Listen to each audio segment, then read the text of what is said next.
आपने कभी सोचा है कि आसमान नीला क्यों होता है? यह एक ऐसा सवाल है जो हम सभी ने बचपन में जरूर पूछा होगा। क्या यह कोई जादू है, प्रकृति का कोई खेल?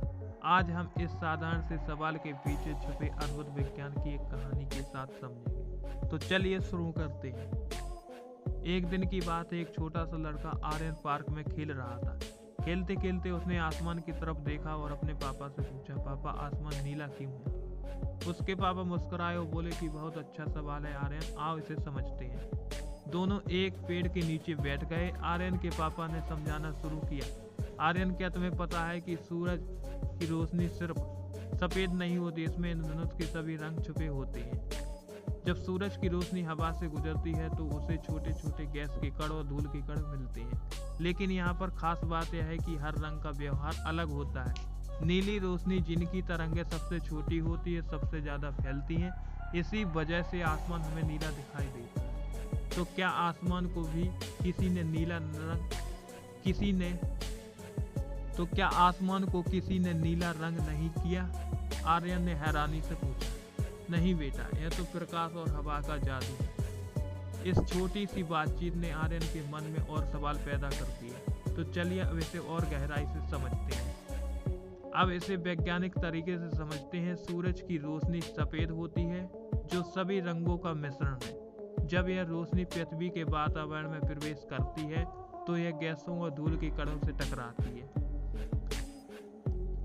नीली रोशनी की तरंगें सबसे छोटी होती हैं और इसकी ऊर्जा सबसे ज़्यादा होती है। इसी वजह से यह बाकी रंगों के मुकाबले ज़्यादा फैलती है और हमें आसमान नीला दिखाई देता है। इस प्रक्रिया से रैली स्कैटरिंग कहा जाता है, जिनका नाम वैज्ञानिक लॉर्ड रैली के नाम पर रखा गया है। लेकिन एक सवाल और, अगर नीला रंग सफ़ेद ज़्यादा फैलता है तो हमें आसमान बैगनी क्यों नहीं दिखता? आखिर बैगनी की तरंगें भी तो छोटी होती हैं। असल में हमारी आंखें नीली रोशनी के प्रति ज़्यादा संवेदनशील होती हैं और सूरज की रोशनी में बैगनी रंग की मात्रा बहुत कम होती है। इसके अलावा बैगनी रोशनी का कुछ हिस्सा वातावरण में अवशोषित हो जाता है। इन सब कारणों से हमें आसमान नीला दिखाई देता है। अब सवाल उठता है कि जब सूरज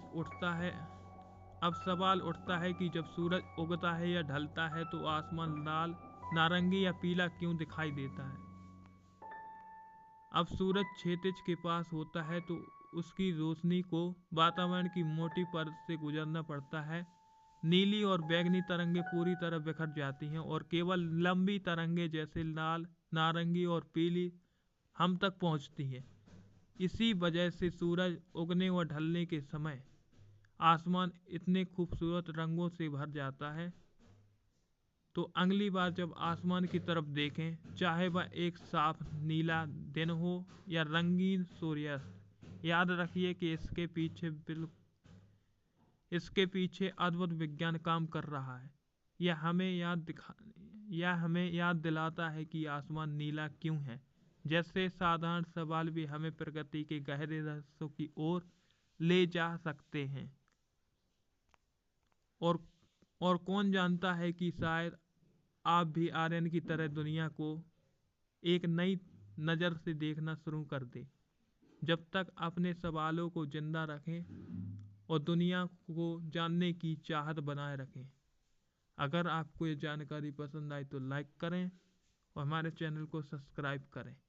इसे उनके साथ शेयर करें जो क्यों पूछना पसंद करते हैं। मिलते हैं अगले वीडियो में।